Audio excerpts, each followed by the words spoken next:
দর্শক বন্ধুরা, আজকে আমি মাছের রেসিপি নিয়ে এসেছি। এটা রুই মাছ।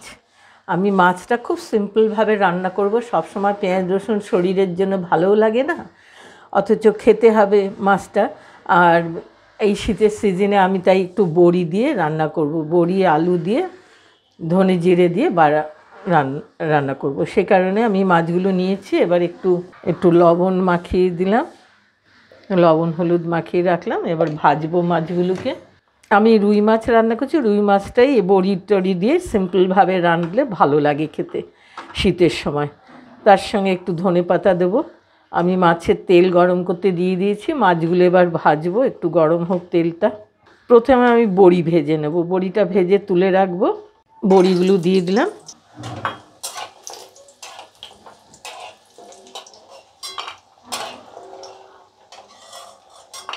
বড়ি তুলে রাখছি, হয়ে গেছে ভাজা। এবার একটু মাছগুলো ভেজে নিই।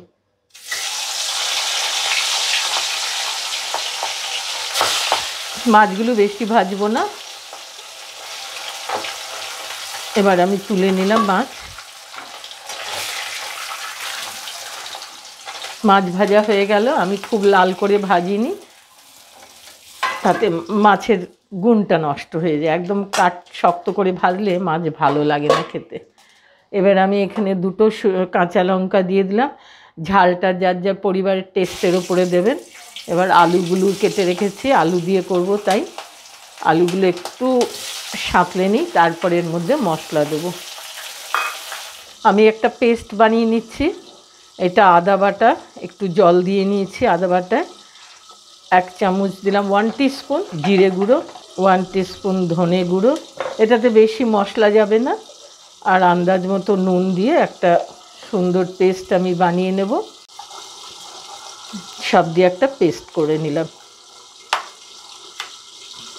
ধনে জিরে আদা হলুদ, মোটামুটি হালকা লাল রং হয়ে গেছে। আমি আলুগুলো একটা সাইড করে দিয়ে আমি পেস্টটা এর মধ্যে দিয়ে দিলাম। এবার বাটিটার মশলাটা ধুয়ে একটু জলটাও দিয়ে দিলাম এতে।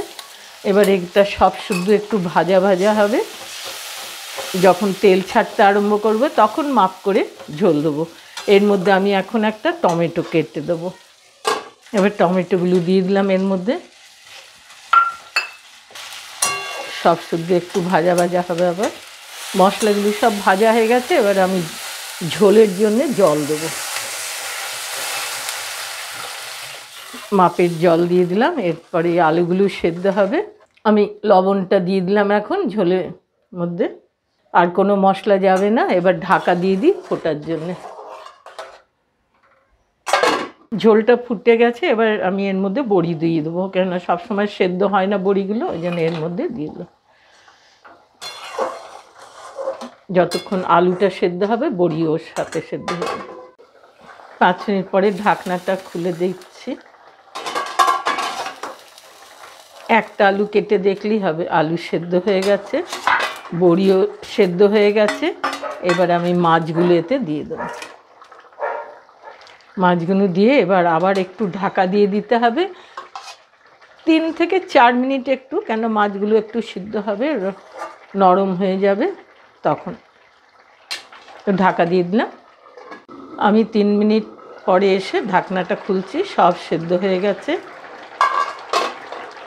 এবং লাস্ট একটু ধনে পাতা ছড়িয়ে দেবো।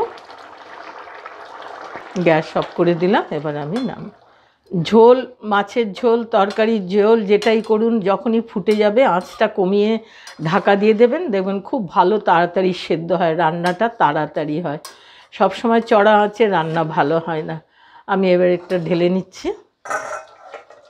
দর্শক বন্ধুরা, বড়ি আলু দিয়ে রুই মাছের ঝোল, সিম্পল ঝোল আপনাদের সঙ্গে শেয়ার করলাম বানিয়ে। এইভাবে বানিয়ে খেয়ে দেখবেন, খুব ভালো লাগবে। এবং হেলদি রেসিপি এটাও একটা, কারণ আমি এতে পেঁয়াজ রসুন কিছুই দেইনি। ধনে জিরে আদা বাটা দিয়ে ঝোলটা এতই অপূর্ব লাগে। আর ধনে পাতা একটু দিলে তার কথাই নেই। বন্ধুরা, ভালো লাগলে লাইক করবেন, সাবস্ক্রাইব করবেন। নতুন বন্ধুরা অনেকের সঙ্গে শেয়ার করবেন। নতুন বন্ধুরা বেল আইকনটা অবশ্যই টিপে দেবেন, যাতে আমার প্রতিদিনের রেসিপি আপনারা দেখতে পান। আজকের মতো রাখলাম, আবার নতুন রেসিপি নিয়ে আসবো।